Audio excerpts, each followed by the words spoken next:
Hello, boys and girls. It is October 8th, 2010. As you can see, I'm driving. Hi. I am now started my journey back to Texas from Maryland. So, yeah. So part of the reason I wanted to take this video is to discuss, you know, my readjustment back into the real world. I think it's kind of helpful for future thru hikers of the world to understand what goes on, not only during the trail or trip, but also after. And so yeah, so just to recap real quick, I got off the trail 12 days ago. I finished, and now from there I went to Maryland, and then 2 days ago I went to the Dillards' house. Now the Dillards were a family that took me in, and if you read my blog, about the end of May, beginning of June, and right when I was kind of going through some Virginia blues, they took me in and slack packed me for a day or two and fed me and gave me a few days off, and I mowed their lawn, and yeah, that was a lot of fun. So that's where I went, and to visit them and to hang out, and they were super awesome. We had a lot of fun. Went to downtown Lexington, Virginia. And now I'm headed towards Lexington, Kentucky to go to the University of Kentucky, my annual tailgate party with my buddies that we all graduated, and we meet up once a year. And so we're going to the Kentucky-Auburn game tomorrow night. Go Cats. But yeah, so that's where I'm headed, and I figured I would take a video of me driving, because the last 6 months has been me walking, and it's like a surreal experience to be driving 65 miles an hour, I promise, to get to a destination. It's just almost, I don't miss it, let's just put it that way. But yeah, so I want to address another question, which is the beard. It's staying on for at least another week or two, so stop asking me when I'm going to shave it. I know I'm hideous, I know, but shaving it is not much of an upgrade. I'm still hideous underneath this beard, so it's okay. I want to keep it. This is like the last of my journey here.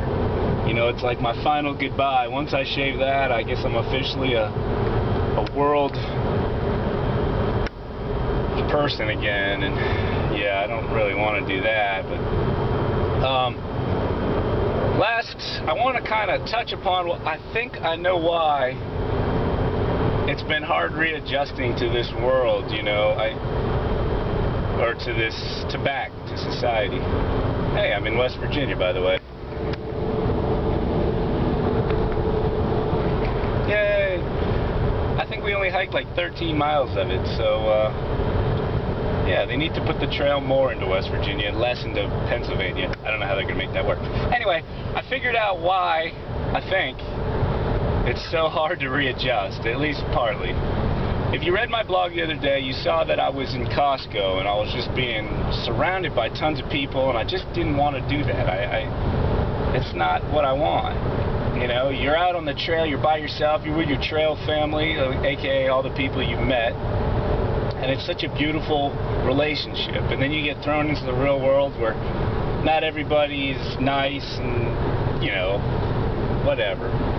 But the reason if I feel that way is when I was at home for, you know, whatever, a week and a half, I watched the news every day, and by the last day I was home, I couldn't watch it anymore. Do you realize that everything they put on the news is negative stories? How does that help me as humans? I mean, I understand that, you know, there's crime and stuff, but put something positive. I'd say for every 10 negative stories, there might be one positive story. And it's not the lead story. It hardly is ever the lead story.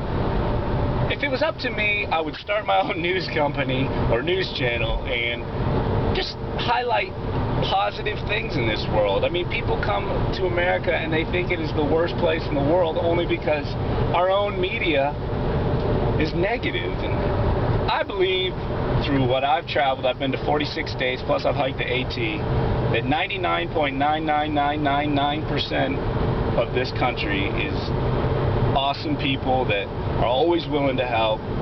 And then, of course, it's that 0.0001% that you only hear about that make you feel like this place is a bad place. And it's not. It's awesome. There's a lot of awesome Christ-following people out here that are always willing to help. And I wish that we would highlight that more. And maybe that's what I'll do.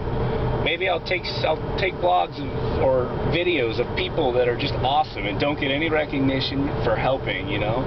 I want to, you know, I just get really fired up about how I feel about this society because the news dictates that. And it's not a new argument. I know that that's always been an argument. But, yeah. So, I took myself away from watching media for the most part. I mean, who cares about Lindsay Lohan? I mean, what is she doing to help America? Nothing. No offense to all the Lindsay Lohan fans. I mean, I want to hear stories about, you know, average Joe Schmo, but what are you going to do? There, I've ranted enough. I'm slowly adjusting back to pop culture and media, so you can see I was away from all that. But, yeah, so that's my rant for today. Anything else? Yeah, so I'm going to be going to Lexington, then I go to Louisville, then Knoxville, and then I'll be going back to Texas. It's going to take me about a week or so. So, we'll see. I don't know. I mean, like, I love videoing and I love writing, and I want to continue my blog, but I don't know if people are really going to be interested in it, and I feel I have a lot to offer. So I'm going to keep writing, and if you want to keep watching, and you know, it wouldn't be I'm not offended if you're bored with this and you know you unsubscribe. I understand it's not the best thing in the world, but all right. I gotta turn the AC on. I turned it off to video and I'm burning up. Continue watching. I'll continue posting on awalkforthefuture.com. If you have any input, shoot it my way. I love you. One life out.